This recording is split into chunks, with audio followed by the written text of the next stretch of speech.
Alright mga katracker, ito na yung convert molye. Dating naka-torsion type, ginawang lip spring suspension. So may pintura na yung cab. And then meron ng body, hindi nga lang pa napipinturahan. So ayan na yung itsura niya. Nagawa na ng body na 12 feet ang haba, 12 and a half. Localized.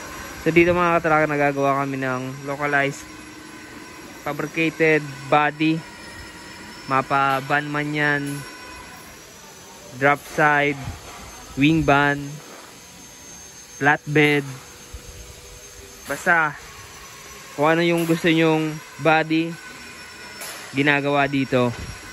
Kaya sa mga meron dyan construction supply at kailangan ng service, so ito pang ano to, pang construction supply, gravel and sand, pwede to. All steel mga katracker, matibay kasi talagang purong bakal yan at makakapal yung bakal na ginamit. And then yung hinges, ayan, kung makikita nyo, madaming hinges, hindi tinipid.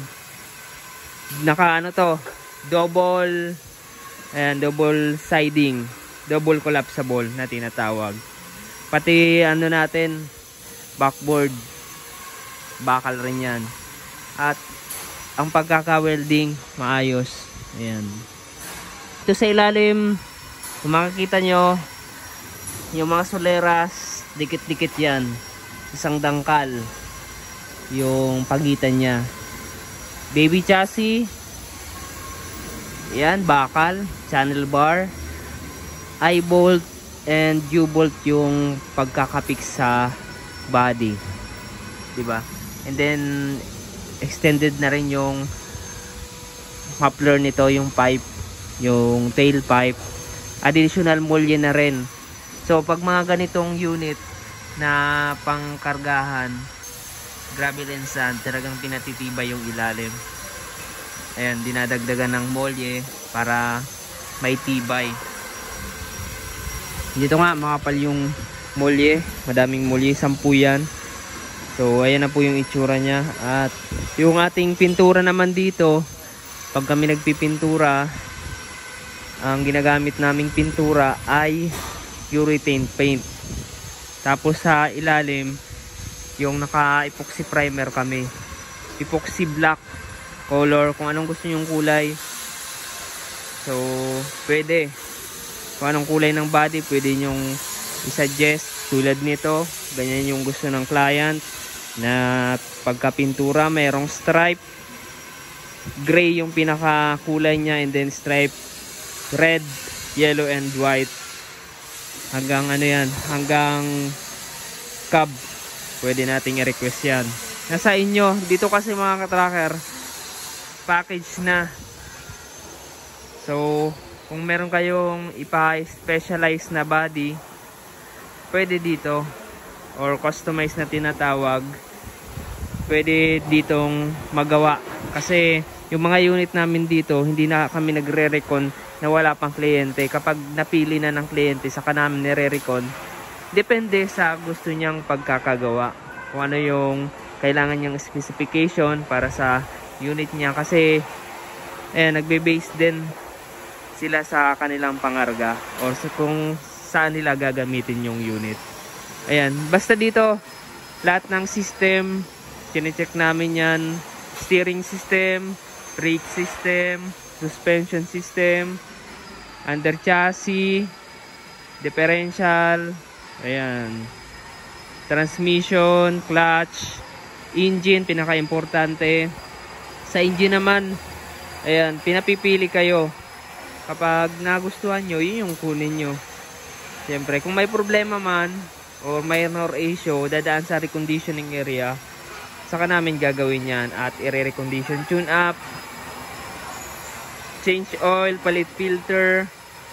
Sa radiator naman, binawashing namin yan, dinidrain namin, pinapalitan namin ng maayos na tubig. Ayan, coolant kung gusto ng kliyente. Aircon sa loob, detailing pag ilalabas na yung unit, washing buong unit. upholstery, yan. Kayo na magsabi kung ano yung kailangan yung specs at kami na ang gagawa mga katracker. Ayan. Sa gulong naman, kung dito, ang base dito as is tires. Kung gusto nyong papalitan, pwede nating papalitan. At kung kayo naman yung magpo-provide, pwede naman. Pwede kayong mag-provide ng bago nyong gulong. So, yung existing na gulong, pwede nyong dalhin kasi kasama yun sa binayaran or pwede nyong ipabawas. Dito mga katracker, open dito yung financing through our accredited financing company. Pwede kayong makapag-apply ng hulugan. So, ang mangyayari niyan, bibili ng financing yung truck dito sa amin, tapos sa kanila kayo monthly amortization. Sa kanila kayo the down payment. Depende na yan sa sa usapan nyo ng financing.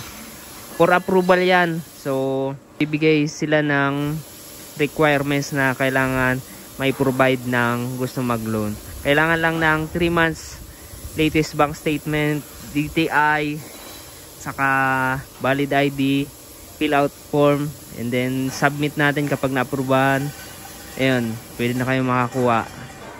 So, yun mga katracker. And then dito naman, kung gusto nyong cash, down lang kayo ng 10% for reservation na yun. Tapos, para magawa ng job order. And then, kapag ilalabas ng unit, sa kanyo i-full payment. Yun, ganun yung cash payment method dito sa amin. Tapos sa papel ng truck, pag transfer ng pangalan sa inyo, after na mabayaran nyo ng buo yung unit, or kaya pwede kayong mag-down ng 50%, mapaprocess na yung paglipat ng pangalan nyo, ng papel sa pangalan nyo. Alright, so yun, para magkaroon kayo ng idea. Kung nagustuhan nyo, like, share, and subscribe. Ano pa ba? Pag sa papel naman ng truck, yung ORCR, yan, meron na tong rehistro. Naka-rehistro na to, may plaka na. Kapag pag nilabas dito sa amin, ibabiyahin nyo na lang. Alright, so yan mga katracker. So ito, medyo matagal-tagal pa to. Dito sa amin, inaabot ng 3 weeks to 1 month or mahigit, depende sa gagawin at sa nakakapilang project dito sa amin. Kaya minsan natatagalan yung unit. Pero ayan, pag ganitong recondition, meron siyang warranty.